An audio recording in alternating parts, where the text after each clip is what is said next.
നെടുമ്പാശ്ശേരിയിൽ നിന്നാണ് ഇപ്പോൾ വലിയ തോതിലുള്ള ഒരു ലഹരി വേട്ട നടന്നിരിക്കുന്നത്. DRI ആണ് ഈ ലഹരി പിടികൂടിയിരിക്കുന്നത്. 13 കോടി രൂപയുടെ കൊക്കൈനാണ് പിടികൂടിയിരിക്കുന്നത്. ഈ 13 കോടിയുടെ കൊക്കൈനുമായി കെനിയൻ പൗരൻ നെടുമ്പാശ്ശേരി വിമാനത്താവളത്തിൽ നിന്നാണ് നിലവിൽ പിടിയിലായിരിക്കുന്നത്.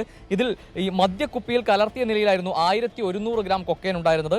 200 ഗ്രാം കൊക്കൈൻ ക്യാപ്സ്യൂൾ ആക്കിയ നിലയിലുമായിരുന്നു. ഇതിൽ എടുത്തു പറയേണ്ട കാര്യം, കേരളത്തിൽ ആദ്യമായാണ് തരത്തിൽ ദ്രാവക രൂപത്തിൽ കൊക്കൈൻ പിടികൂടുന്നത്.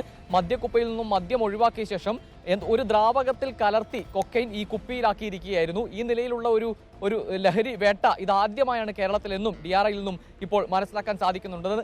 ആഴ്ചകൾക്ക് മുൻപാണ് ഒരു ടാൻസാനിയൻ യുവതിയിൽ നിന്നും വലിയ തോതിലുള്ള ലഹരി നെടുമ്പാശ്ശേരിയിൽ നിന്ന് തന്നെ പിടികൂടിയത്. കൊച്ചിയിൽ വിവിധ ഭാഗങ്ങളിൽ ഇത്തരത്തിൽ ഈ ലഹരി വേട്ട നടന്നുകൊണ്ടിരിക്കുന്നത്. വലിയ അളവിൽ ഈ സമീപകാലങ്ങളിൽ ലഹരി പിടികൂടിയിട്ടുണ്ട്. പക്ഷേ ഇതിൽ ഏറ്റവും പ്രധാനമായും ഇപ്പോൾ DRI പറയുന്നത് ഈ ദ്രാവക രൂപത്തിലുള്ള കൊക്കൈൻ വേട്ട ഇത് ആദ്യമായാണ് കേരളത്തിൽ നടക്കുന്നത് എന്നാണ്.